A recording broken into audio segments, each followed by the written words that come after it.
అయ్యి ఏం రాయాలి? లెటర్. ఎవరికి? నీకు. నాకా? నాకు రాయడం రాదు. ఈ మధ్యన సంతకం పెట్టడం నేర్చుకున్నా. నాకు నువ్వు రాసే ఉత్తరం నేను రాసి నాకు చదివి వినిపించి తర్వాత నువ్వు చదువుకో.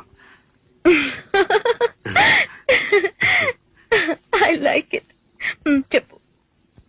నేను ఊహించుకుంటే కవిత మనసులో వరదలా పొంగుతుంది, కానీ అదంతా రాయాలని కూర్చుంటే అక్షరాలే, మాటలే.